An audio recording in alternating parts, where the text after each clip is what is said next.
My mother put my fiancé at the kids' table and called it tradition. The seating chart was in her handwriting.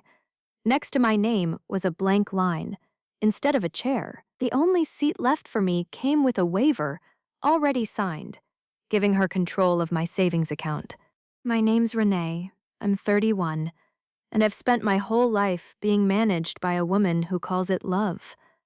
That's what she used against me. Tonight. You're at table 2, sweetheart, she said, sliding a place card across the linen toward Josh, like she was handing him a parking ticket. Table 2's for the young ones. Josh looked at the card, then at me. I'm 33. It's tradition, she said. The engaged couple sits apart until the toast. Builds anticipation. I'd never heard of this tradition. Neither had anyone else at the table. Judging by the silence that followed, forks paused halfway, someone's water glass sweating a ring onto the tablecloth. Where am I sitting, Mom? She didn't look up from the centerpiece she was adjusting, turning a rose 2 degrees, like it had personally offended her. Head table, of course, right next to me. I found my name card wedged between a candle and a folded napkin. Under it, a second card, cream-colored, thicker stock. The kind lawyers use, the kind that costs extra so it feels serious in your hand, before you've even read a word. What's this? Paperwork, she said. For the trust. Sign it before the toast, so we're not fussing with it during dessert. I unfolded it. 3 pages, dense with clauses, my signature line waiting at the bottom, like a hook, baited and dropped. Diane, Josh said. My mother's name, though everyone at that table already knew her as the woman running the seating chart like a battlefield. What exactly is this trust? Family business, she said. Not to him. To me. Renee knows how this works. I did know how it worked. That was the problem. I'm not signing anything at a dinner party. It's not a dinner party, it's your engagement dinner, and this is how we protect what's yours. By giving you control of it, by making sure Josh doesn't get ideas. Josh's fork stopped halfway to his mouth. Ideas about what? About her money, my mother said pleasantly, like she was discussing the wine pairing. You understand, don't you? A man marries into money. Sometimes the marriage doesn't last as long as the money does. The table had gone quiet enough that I could hear candle wax dripping onto the holder. Mom, put the paper away. After dessert, then.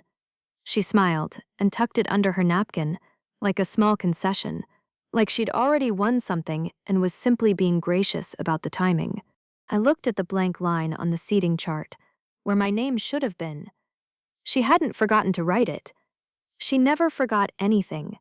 Not a birthday, not a grudge, not the exact shade of lipstick she'd worn to my father's funeral, 11 years ago. She'd left it blank because she hadn't decided yet whether I'd earned a seat. My Aunt Carol leaned toward me while Diane was distracted, refolding napkins that didn't need refolding.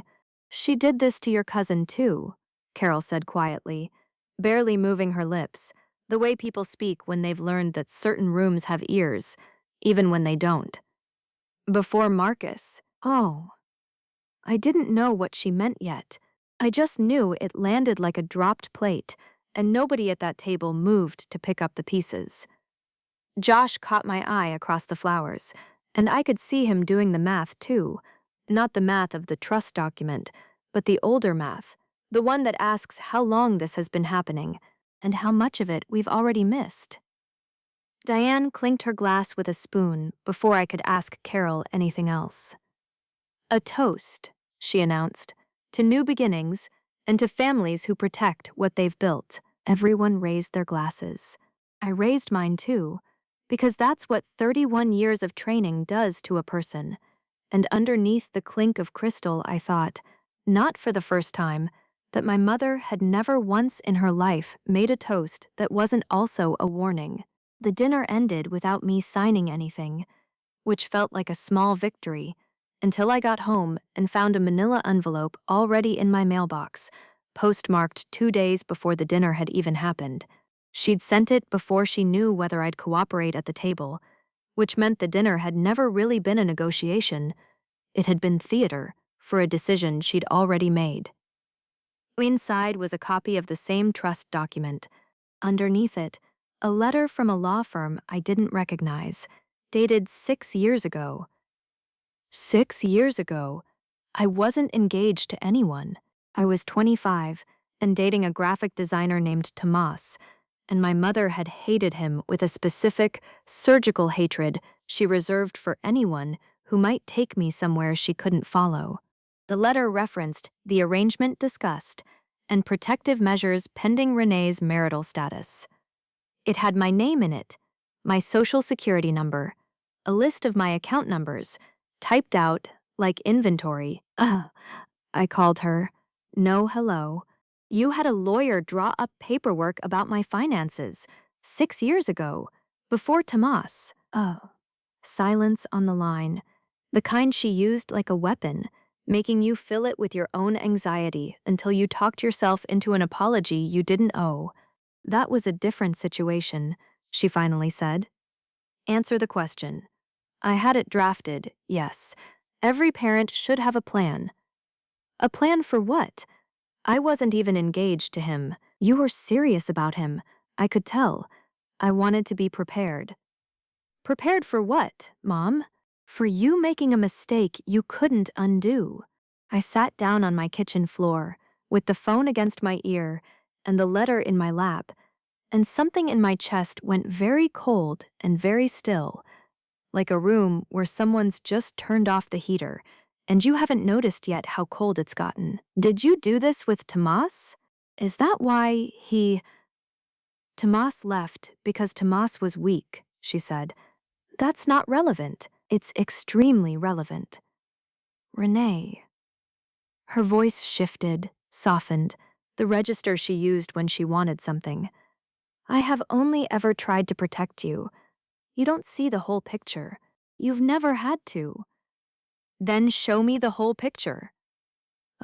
Another silence, longer this time, long enough that I almost said her name again, and I hate that instinct in myself, the one that rushes to fill her silences.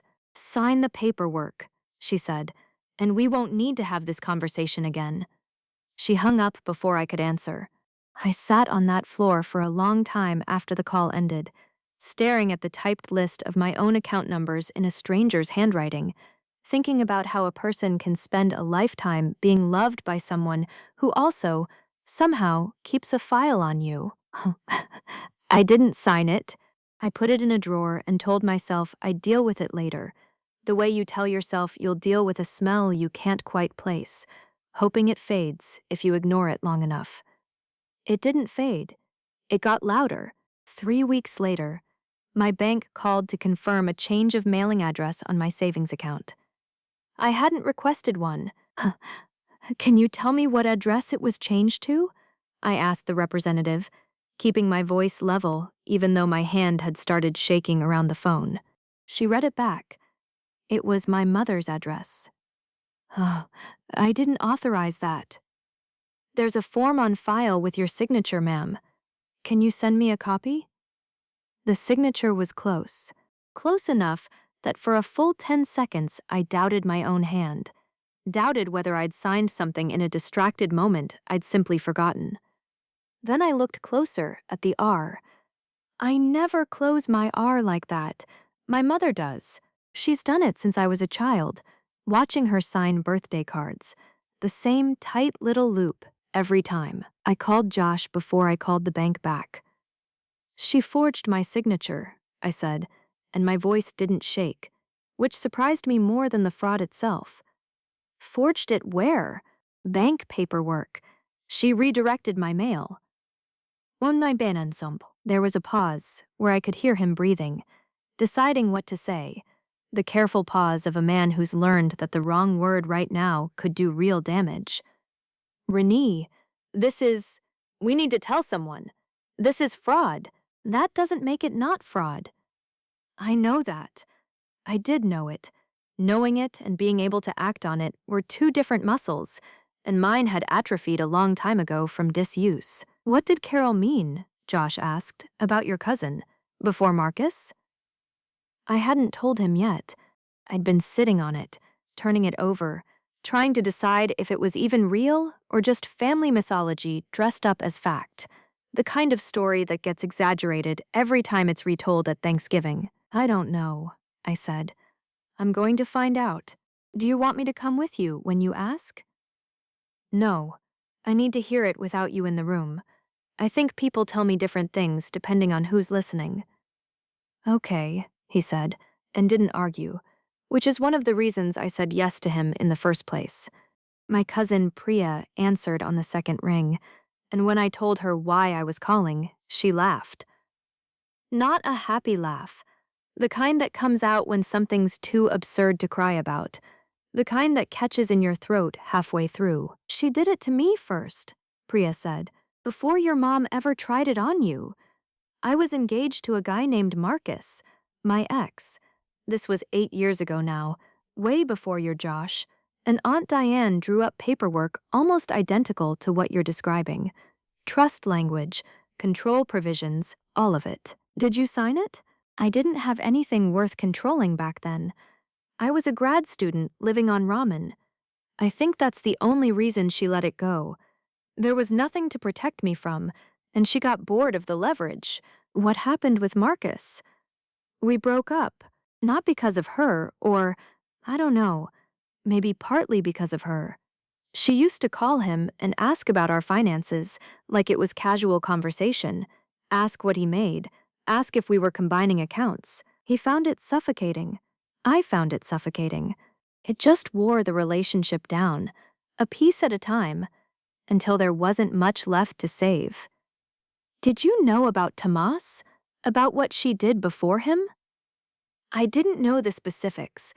I knew she'd hated somebody of yours enough to get lawyers involved. I always assumed it was about that one guy specifically. I didn't realize it was a pattern until you called just now. That word sat heavy in my chest. Pattern. Priya. Why didn't you ever tell me? Because she told me not to, Priya said, and her voice went quiet in a way that made her sound much younger than 39.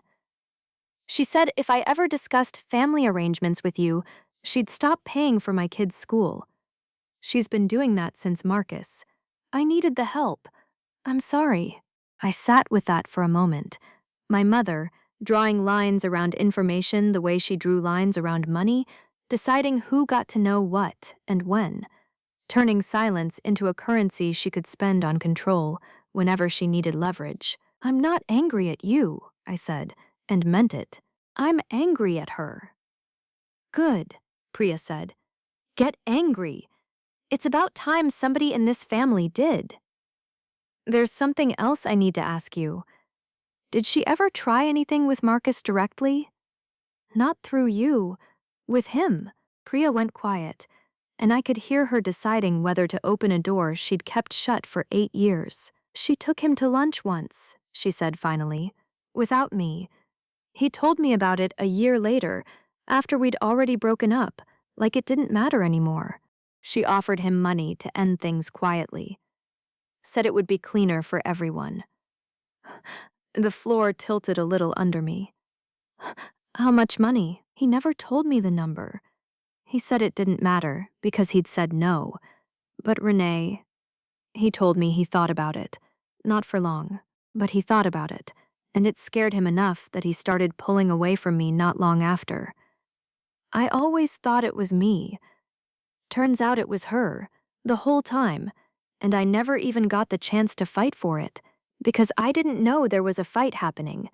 I thanked her, hung up, and sat with my phone in my hand for a long time, turning that new piece of information over like a stone I'd found in a field, wondering how deep the rest of it went.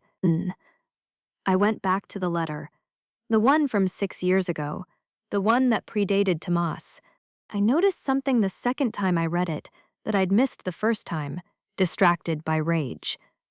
The lawyer's name at the bottom, Harold Fenstra, wasn't a family lawyer I recognized. I called the firm. I'm trying to find out if you still have records for a client named Diane. I gave her full name. The receptionist put me on hold, then came back with a voice that had gone slightly careful. I can confirm we have a file. For anything beyond that, you'd need to speak with Mr. Fenstra directly, and he'd need consent from the client to discuss specifics. I understand.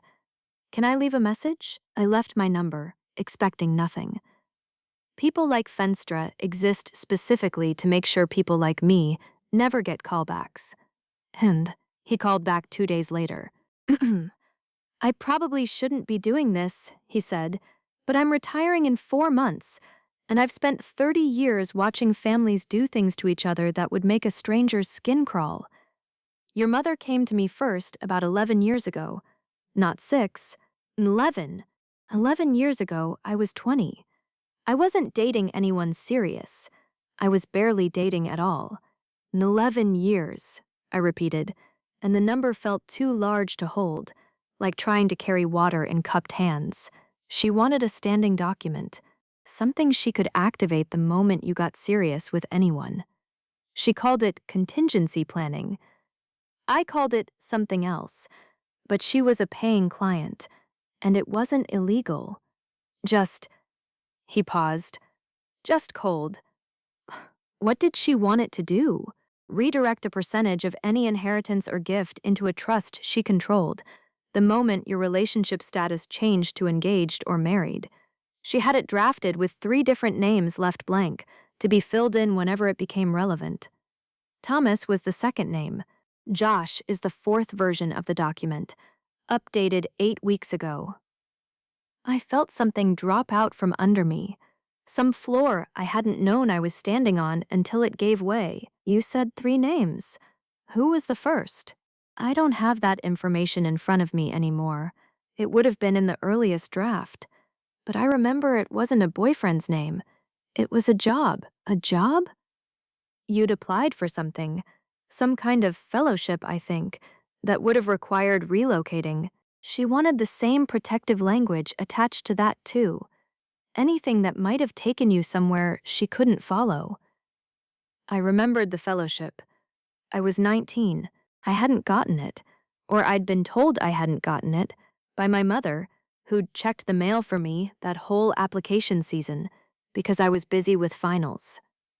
Mr. Feenstra, did I actually not get that fellowship, or did she withdraw my application?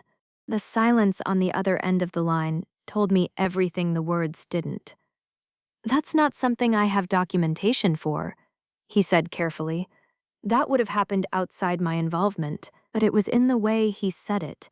Not something I have documentation for wasn't the same as I don't know. I thanked him and hung up, and I sat there thinking about a version of myself who'd moved to Oregon at 19, who'd built a life 3,000 miles from that kitchen, who might never have needed a trust document because there would have been no chance for my mother to fill in a name. I told Josh about Fenstra that night, sitting on the edge of our bed with my shoes still on, too tired to take them off. He listened without interrupting, which I'd learned was his way of holding space for something before he tried to fix it. When I finished, he was quiet for a long moment. There's something I need to tell you, he said. I should have told you weeks ago, and I didn't. And I need you to let me explain before you get angry. My stomach dropped in a completely different direction. Okay. Your mom took me to lunch, about 2 months ago, before the engagement dinner. She called my office, said she wanted to get to know me better before the wedding, and I thought, I don't know what I thought. I thought it was a nice gesture. What happened at lunch? She offered me money to walk away. $50,000, structured as a loan forgiveness for my business, if I ended things with you before the engagement was official. She said it would look cleaner if it came from me, that you'd heal faster if you thought it was my choice instead of hers. No, Watan. The room went very quiet. I could hear the refrigerator humming in the kitchen, ordinary and far away. But I didn't tell you, because I didn't want you to spend the 2 months before our engagement dinner sick with worry about your own mother.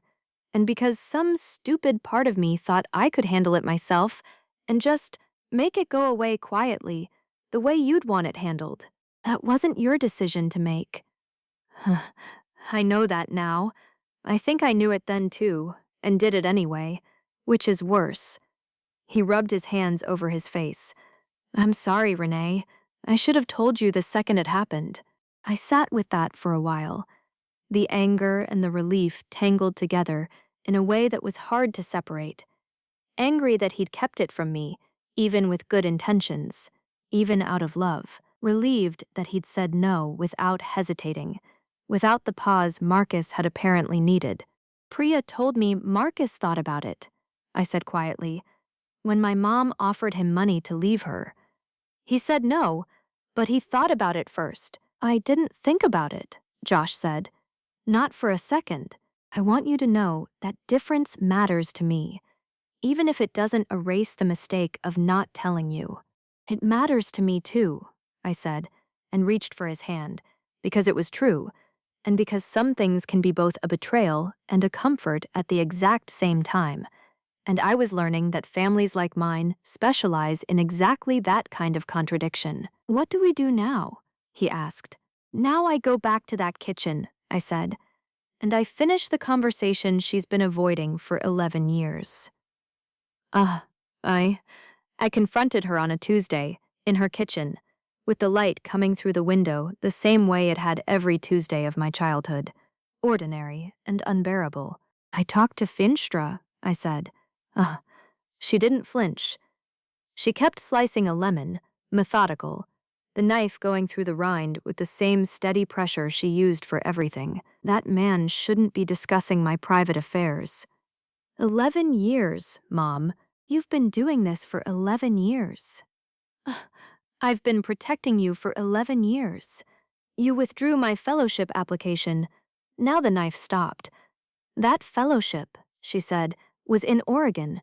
You would have been 3,000 miles away, 20 years old, no family, no support system. That wasn't your decision. Someone had to make it. You've never once in your entire life been able to see 2 steps ahead of yourself. That's not an insult, it's a fact.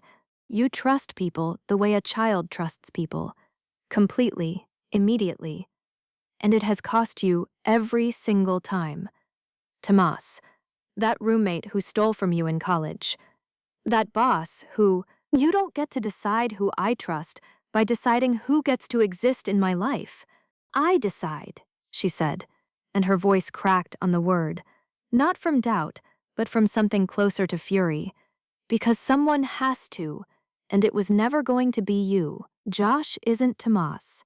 Josh is a stranger who's known you for 2 years and wants access to money that took your grandfather 40 years to build. Josh has never once asked me about my finances. That's exactly what a smart one would do, she said. Wait until after the ring.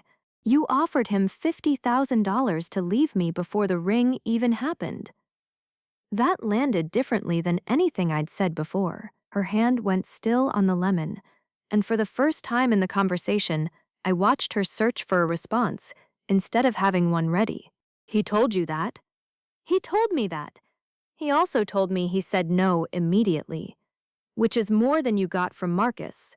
Marcus was never good enough for Priya anyway. That's not the point, and you know it. You forged my signature on bank paperwork, I said. That's fraud, Mom. Legally, not metaphorically. Actual, prosecutable fraud. I was managing things for you, the way I always have. You wouldn't. I might. She set the knife down very precisely, lined it up parallel to the cutting board, and looked at me with an expression I hadn't seen since I was 12 years old, and had told her I wanted to spend the summer with my father instead of her. If you do this, she said, if you make this a legal matter, you will lose the only family you have left. Josh's parents live in Ohio and see him twice a year. I am what you have. I am all you have. You're not all I have. You're just the loudest thing I have. I left before she could answer that, which felt, for the first time in a long time, like winning. Josh was waiting in the car in her driveway. He hadn't come in. We'd agreed I needed to do this part alone, but I could see through the windshield that he'd been watching the door the whole time, waiting for whatever version of me would walk out of it. "How bad?" he asked when I got in. She said I'd lose my only family if I reported the fraud. She also tried to defend offering you money by saying Marcus wasn't good enough for Priya, like that was the actual point. "How are you feeling?" "Lighter," I said, surprised to hear myself say it. Like I finally put down something I've been carrying since I was 19, without knowing I was carrying it. "Are you going to report it?" I looked back at the house. The kitchen light was still on.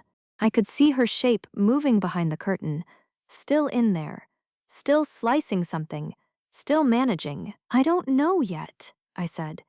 "I know I'm not signing that trust. I know I'm changing my bank passwords tonight. I know I'm calling my own lawyer tomorrow, not to punish her, just to protect myself the way she should have let me protect myself years ago. That's a start. There's something else," I told him again, out loud this time. The whole shape of it. Oregon, the fellowship, the version of my life that existed somewhere in a filing cabinet in Feinstra's office. A life I'd never gotten to live because my mother had decided unilaterally, 12 years before I ever met him, that anything capable of taking me away from her needed to be neutralized in advance. "Do you regret not going?" he asked. "Oregon, I mean." I don't know how to regret something I never knew was a choice. He reached over and took my hand, and for the first time all night I let myself cry. Not from grief exactly, more like the particular ache of finding out a door had been locked your whole life and you'd simply never tried the handle. "For what it's worth," he said, "I'd have gone to Oregon with you if you'd asked." "I know," I said. "That's probably exactly why she made sure I never got the chance to ask anyone." The wedding is in 4 months.